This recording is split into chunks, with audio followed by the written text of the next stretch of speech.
নে নাই? কোনে কোনে চাহ পানী খাই অহা নাই হাত দাঙকচোন। হে ভগৱান, চব খালী পেটত আহি গ'ল। আজি লাগিব নাই অৰুণোদয়? নে আজি নিদিলেও হ'ব নেকি? আজি লাগিব? ঠিক আছে, যদি আজি লাগিব আৰু ভৱিষ্যতে কি পাম ধুনীয়াকৈ মোৰ কথাখিনি শুনি থাকিব আৰু মই আপোনালোকক ভাল ভাল কথা কম আৰু আপোনালোকে গোটেইসকলে শুনিবনে নাই? আচ্ছা, এটা কথা কওক, সকলোৰে বেংকৰ একাউণ্ট আছে নে নাই?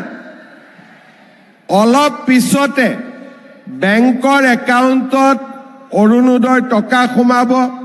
গতিকে আপোনালোকে মোবাইলটো চাই থাকিব। কাৰ কাৰ মোবাইল আছে আৰু মোবাইল কাৰ কাৰ নাই হাত দাঙকচোন। এটা মোবাইল দি আৰু আঁচনি বনাব লাগিব, হয়নে নহয়? এটা মোবাইল ফোন দিলে ভাল হ'ব নেকি?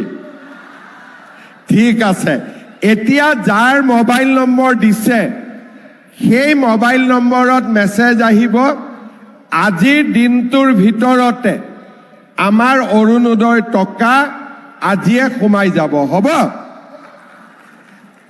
আজি আমাৰ মাজত উপস্থিত BTCৰ প্ৰধান শ্ৰী হাগ্ৰামা মহিলাৰী ডাঙৰীয়া, অসম চৰকাৰৰ সন্মানীয় মন্ত্ৰী অজন্তা নেওগ ডাঙৰীয়ানী, মন্ত্ৰী জয়ন্ত মল্ল বৰুৱা ডাঙৰীয়া, আমাৰ মাজত উপস্থিত সাংসদ জয়ন্ত বসুমতাৰী ডাঙৰীয়া, সন্মানীয় বিধায়ক লৰেন্স ইছলাৰী ডাঙৰীয়া, ৰবিৰাম নাৰ্জাৰী ডাঙৰীয়া, জিৰণ বসুমতাৰী ডাঙৰীয়া, আমাৰ সকলোৰে সন্মানৰ প্ৰাক্তন মন্ত্ৰী প্ৰমীলা ৰাণী ব্ৰহ্ম ডাঙৰীয়ানী, আমাৰ EM ডেৰহাছাদ বসুমতাৰী ডাঙৰীয়া, মুনমুন ব্ৰহ্ম ডাঙৰীয়ানী, মৃত্যুঞ্জয় নাৰ্জাৰী ডাঙৰীয়া, প্ৰকাশ বসুমতাৰী ডাঙৰীয়া, ভাৰতীয় জনতা পাৰ্টিৰ সভাপতি গোসাই বসুমতাৰী ডাঙৰীয়া, প্ৰিন্সিপাল ছেক্ৰেটাৰী মুকেশ চাহু ডাঙৰীয়া, ওদালগুৰি, বাক্সা, তামোলপুৰ আৰু চিৰাঙত উপস্থিত সন্মানীয় মন্ত্ৰীসকল, EM সকল, MCLA সকল আৰু আজি আমাৰ মাজত উপস্থিত সন্মানৰ ৰাইজ, আজি আমি BTRৰ বাবে, BTCৰ বাবে অৰুণোদয় আঁচনিৰ খন আনুষ্ঠানিকভাৱে মুকলি কৰিবলৈ ইয়াত উপস্থিত হৈছোঁ। কোকৰাঝাৰৰ বডোফানগৰ গ্ৰীণফিল্ডত উপস্থিত হিতাধিকাৰীসকলৰ উপৰিও ওদালগুৰি, বাক্সা, তামোলপুৰ আৰু চিৰাঙতো উপস্থিত আমাৰ সন্মানৰ BTRবাসী ৰাইজক মই মোৰ নমস্কাৰ আৰু প্ৰণাম জনাইছোঁ। আপোনালোক সকলোৱে জানে যে আমাৰ অসমত BTRক বাদ দি আমি অৰুণোদয় আঁচনি 7 অক্টোবৰ তাৰিখে হিতাধিকাৰীসকলক নতুনকৈ নিৰ্বাচন কৰি আৰম্ভ কৰিছিলোঁ। কিন্তু BTRৰ নিৰ্বাচনৰ বাবে আমি BTRত অৰুণোদয় আঁচনি দিব পৰা নাছিলোঁ। মই যেতিয়া BTCৰ নিৰ্বাচন আছিলে আপোনালোকৰ মাজলৈ গৈছিলোঁ, তেতিয়া মই সকলোকে প্ৰতিশ্ৰুতি দিছিলোঁ যে অসমৰ আন অঞ্চলত যেনেকৈ লাখপতি বাইদেউৰ আঁচনি পাইছে, অৰুণোদয়ৰ আঁচনি পাইছে, আমি BTRৰ ৰাইজকো নিৰ্বাচনৰ পিছতেই অৰুণোদয় আঁচনি, লাখপতি বাইদেউৰ আঁচনি, এই গোটেইবোৰ আঁচনি আমি দিয়াৰ বাবে চেষ্টা কৰিম। বিটিআৰৰ নিৰ্বাচন হৈ গ'ল। হাগ্ৰামা মহিলাৰী ডাঙৰীয়াই বিটিআৰ প্ৰধানৰ দায়িত্ব ল'লে আৰু তেখেতে দায়িত্ব লোৱাৰ কেইদিনমান পিছতেই মই তেওঁক গুৱাহাটীলৈ নিমন্ত্ৰণ কৰিছিলোঁ আৰু কৈ মই তেখেতক কৈছিলোঁ যে আমাৰ বিটিআৰত 4 লাখ মহিলাক আমি অৰুণোদয় আঁচনি দিব বিচাৰোঁ। নিৰ্বাচনৰ প্ৰক্ৰিয়া চলি আছিল।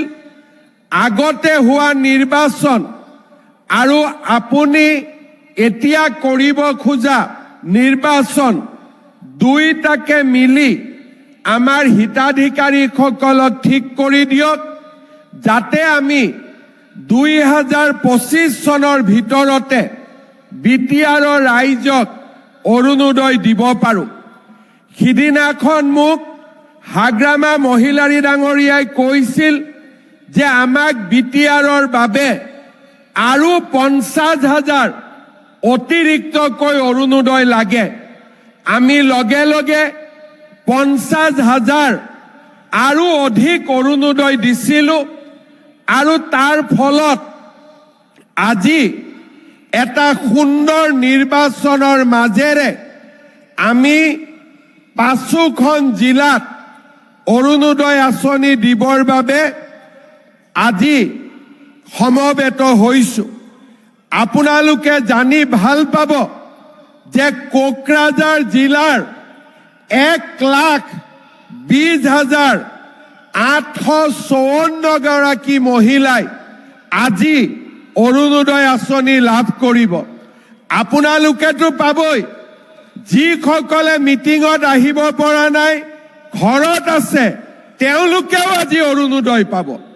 তাৰ লগতে আমাৰ বাক্সা জিলাত 60,676 গৰাকী, চিৰাং জিলাত 60,545 গৰাকী, তামুলপুৰত 61,578 গৰাকী আৰু ওদালগুৰিত 1,09,034 গৰাকী হিতাধিকাৰীয়ে অৰুণোদয় আঁচনি লাভ কৰিব। আমাৰ বিটিআৰত প্ৰথমবাৰৰ বাবে 4 লাখতকৈও অধিক মহিলাই অৰুণোদয় আঁচনি লাভ কৰিবলৈ সক্ষম হৈছে। আমাক অৰুণোদয় আঁচনি সুন্দৰভাৱে নিৰ্বাচন কৰি এই আঁচনি দিবলৈ সুবিধা দিয়াৰ বাবে মই বিটিআৰ প্ৰধান হাগ্ৰামা মহিলাৰী ডাঙৰীয়া, বিটিআৰৰ সাংসদ, বিধায়ক, EM, MCLA সকলোকে মই বহুত বহুত ধন্যবাদ জনাইছোঁ। আজি আমি ইয়াতে অৰুণোদয় আঁচনি ডিচেম্বৰ মাহৰ বাবে দিম। জানুৱাৰীৰ 1 তাৰিখে আপোনালোকে টিভিত শুনি থাকিব, মই বিটিআৰ নহয়, গোটেই অসমৰ অৰুণোদয় ৰাইজৰ বাবে আৰু এটা উপহাৰ মই সেইদিনাখন টিভিত ঘোষণা কৰিম। ডাঙৰ উপহাৰ হ'ব আৰু আপোনালোকৰ বিহু ভাল কৰি হ'ব। মই ডাঙৰ কৰি এটা উপহাৰ দিবৰ বাবেও চেষ্টা কৰি আছোঁ আৰু 1 জানুৱাৰী তাৰিখে আপোনালোকক মই এই বিষয়ে জনাই দিয়াৰ বাবে চেষ্টা কৰিম। শ্ৰদ্ধাৰ ৰাইজ, আজি আমাৰ ৰাজ্যখনত 38 লাখ মহিলাই অৰুণোদয় আঁচনি লাভ কৰে। 1250 টকা মাহত লাভ কৰে আৰু এই অৰুণোদয় আঁচনিৰ কাৰণে আজি আমাৰ মহিলাসকল শক্তিশালী হ'ব পাৰিছে। আগতে আমাৰ মহিলাসকলৰ ঘৰত উপাৰ্জন নাছিলে। মহিলাসকলে কষ্ট কৰি ঘৰ চলাবলগীয়া হৈছিলে। আজি মাহৰ 10 তাৰিখে মহিলাসকলৰ একাউণ্টত 1250 টকা আহিব আৰু ঘৰখন চলাবৰ বাবে আপোনালোকে সুবিধা পাব। অকল সেয়ে নহয়, 1250 টকাৰ আমি অৰুণোদয় পালোঁ। প্ৰধানমন্ত্ৰী নৰেন্দ্ৰ মোদী ডাঙৰীয়াই আমাক 5 কেজিকৈ বিনামূলীয়া চাউল দিয়ে। যদি এখন ঘৰত 20 কেজিকৈও আমি চাউল পাওঁ, আমাৰ 1000 টকা, 800 টকা তাৰ পৰাও আমাৰ সঞ্চয় হ'ল। 1250 টকা অৰুণোদয়ৰ পৰা পালোঁ, 800 টকা বিনামূলীয়া চাউলৰ পৰা পালোঁ। এতিয়া মই যেতিয়া সৰু আছিলোঁ, গাঁৱত দেখিছিলোঁ যে ঘৰত যদি কোনোবা অতিথি আহে, ঘৰত চেনি নাথাকিলে আমাৰ মায়ে কাষৰ ঘৰৰ মানুহৰ পৰা চেনি খুজি লৈ আহে যে 1 বাটি চেনি দিয়ক। আকৌ যেতিয়া মায়ে চেনি পাব, বাটিটো ঘূৰাই দিয়ে। তেনেকে আমাৰ গাঁৱৰ মানুহে ওচৰ চুবুৰীয়াৰ পৰা বিপদত পৰিলে দালি আনে, নিমখ আনে। এতিয়া আমি আপোনালোকৰ কষ্টবিলাক নোহোৱা কৰি দিছোঁ। অৰুণোদয় 1250 টকা, বিনামূলীয়া চাউল। এতিয়া আপোনালোকে 117 টকাত 1 কেজি দালি পায়, 1 কেজি চেনি পায়, 1 কেজি নিমখ পায়। কিনিছেনে নাই আপোনালোকে? কোনে কোনে কিনিছে হাত দাঙক। বাপৰে, ইয়াততো সকলোৱে কিনিছে। এটা কথা মোক উত্তৰ দিয়ক, দালিৰ কোৱালিটিটো ভাল নে বেয়া? অলপ ডাঙৰ কৰি ক'ব লাগিব, ভাল নে বেয়া? চেনিৰ কোৱালিটিটো ভাল নে বেয়া? নিমখৰ কোৱালিটিটো ভাল নে বেয়া? কিন্তু 117 টকাত আমি 1 কেজি দালি পাওঁ, 1 কেজি চেনি পাওঁ, 1 কেজি নিমখ পাওঁ। কিন্তু ৰেচনৰ দোকানী আমাক 3 টকাটো ঘূৰাই নিদিয়ে 120 টকা ল'লে, হয় নে নহয়? সেইকাৰণে 1 জানুৱাৰীৰ পৰা আমি আপোনালোকক 100 টকাতে 1 কেজি দালি দিম, 1 কেজি চেনি দিম আৰু 1 কেজি নিমখ দিম। 100 টকাটো লৈ গ'লে আপোনালোকে দালি, চেনি, নিমখ পাই যাব। অৰুণোদয়ৰ পৰা 1250 পালে, তাৰ পৰা 100 টকা ৰেচনৰ দোকানীক দিলে, 1 কেজি দালি পালে, 1 কেজি নিমখ পালে, 1 কেজি চেনি পালে। তাৰ মানে অৰুণোদয়ত 1250, মোদী ডাঙৰীয়াৰ বিনামূলীয়া চাউল আৰু আমাৰ চৰকাৰে দিয়া 100 টকাত দালি, চেনি, নিমখ। এতিয়া আমি ঘৰখন চলাবৰ কাৰণে কাৰো ওচৰত হাত পাতিব নালাগে। আমাৰ কষ্ট কম হয়, ঘৰখন চলাব পাৰোঁ আৰু ল'ৰা ছোৱালীৰ শিক্ষাৰ কথাও আমি চিন্তা কৰিব পাৰোঁ। আগতে কেতিয়াও আমাৰ অসমত দুখীয়া দৰিদ্ৰ মানুহৰ কাৰণে এনেকে কোনেও আঁচনি অনা নাছিল। অলপ আগতে হাগ্ৰামা মহিলাৰী ডাঙৰীয়াই কৈছে, এই আঁচনি হিন্দুৱেও পাইছে, মুছলমানেও পাইছে, খ্ৰীষ্টানেও পাইছে, কোচ ৰাজবংশীয়েও পাইছে, নাথযোগীয়েও পাইছে, বড়ো ৰাইজেও পাইছে, মিচিং ৰাইজেও পাইছে, ৰাভা ৰাইজেও পাইছে। ইয়াত কোনো জাতিভেদৰ কথা নাই। দুখীয়া হ'লেই এই আঁচনি আমাৰ BTCত ৰাইজে পাইছে, গোটেই অসমত ৰাইজে পাব পাৰিছে। কি হ'ল তাতে? সাপ মানে শিৱজী হয়, আশীৰ্বাদ দি আছে, একো নাই, ধুনীয়াকৈ ওলাই যাব, চিন্তা কৰিব নালাগে, খালি নামাৰিব।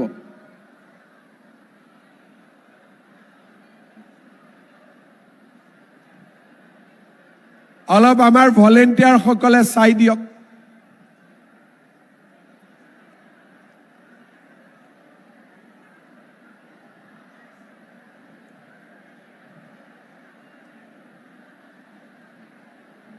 ধুনীয়াকৈ ভলেণ্টিয়াৰসকলে চাই দিয়ক, বাইদেউসকলে ভয় নাখাব।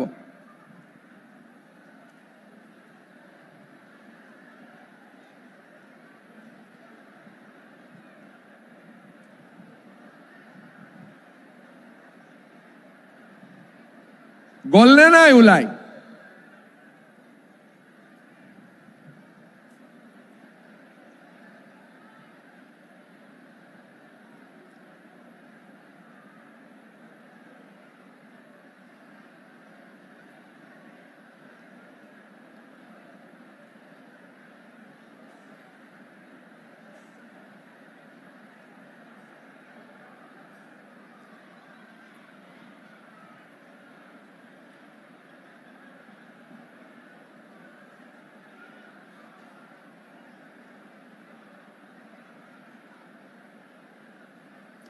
এতিয়া বহি দিয়ক, ধুনীয়াকৈ হৈ গ'ল, বঢ়িয়া।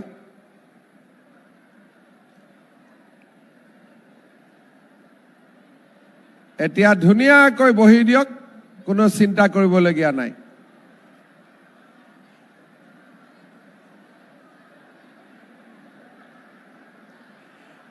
এতিয়া ৰাইজক মই আৰু এটা ভাল খবৰ দিব খুজিছো। আমাৰ বিটিআৰৰ ৰাইজে মাজে মাজে চিন্তা কৰি থাকে যে আমি লাখপতি দিদিৰ 10,000 টকাটো কেতিয়া পাম। মাজে মাজে চিন্তা হৈ থাকে নে নাথাকে? কাক কাক 10,000 টকাটো লাগে হাত দাঙকচোন, কাৰ কাৰ নাম আছে? বাপৰে, ওদালগুৰিতো হাত দাঙিছে, বাক্সাতো হাত দাঙিছে, তামোলপুৰতো হাত দাঙিছে, চিৰাঙতো হাত দাঙিছে।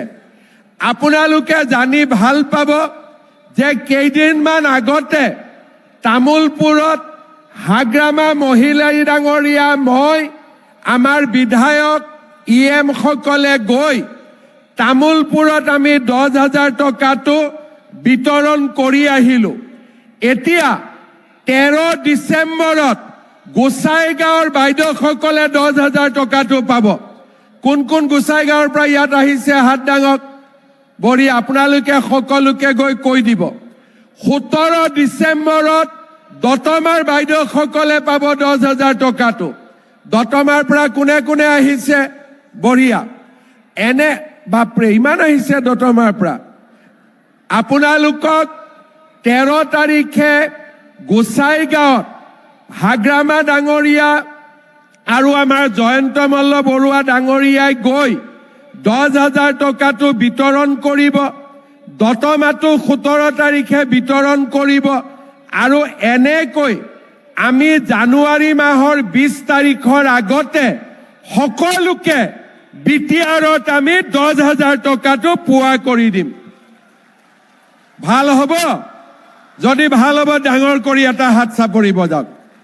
যোনে যোনে 10,000টো পাব ডাঙৰ কৰি হাত চাপৰি বজাওক। বঢ়িয়া।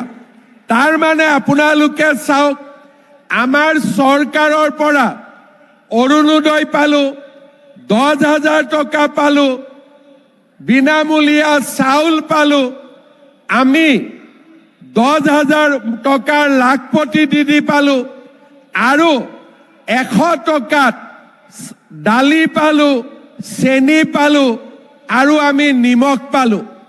ইমান দিনে আমাৰ চৰকাৰৰ নিযুত মইনা আঁচনিৰে আমি ছোৱালীসকলক পঢ়াৰ ব্যৱস্থা কৰি দি আছিলো। 1 জানুৱাৰীৰ পৰা মই নতুন আঁচনি এটা ঘোষণা কৰিম। ল'ৰাবিলাকেও এতিয়া পঢ়িবৰ বাবে চৰকাৰৰ পৰা ছোৱালীৰ দৰে সুবিধা পাব। তাৰ মানে মাকৰ কষ্ট কিমান কমি গ'ল, দেউতাকৰ কষ্ট কিমান কমি গ'ল।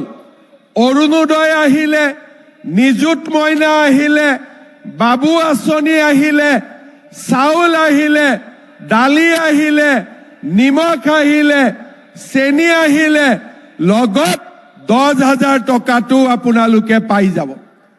ভাল হ'বনে বেয়া হ'ব? ভাল হ'বতো। মই কিয় এইখিনি আপোনালোকক শুনাই দিলো? ৰাতিপুৱাটো আপোনালোকে ভাত খাই অহা নাই, অন্ততঃ মোৰ কথাখিনি শুনিলে যাতে পেটটো ভৰি যায়। এতিয়া ভৰি গ'ল নে নাই? পেটটো ভৰি গ'ল। কাৰ কাৰ পেটটো ভৰি গ'ল? হাত দাঙক। এতিয়া লাষ্টত মোৰ এটাই কাম থাকিলে যে পাৰিলে বাইদেউসকলক মোবাইল এটাও দিব লাগে আৰু হয় না নহয়?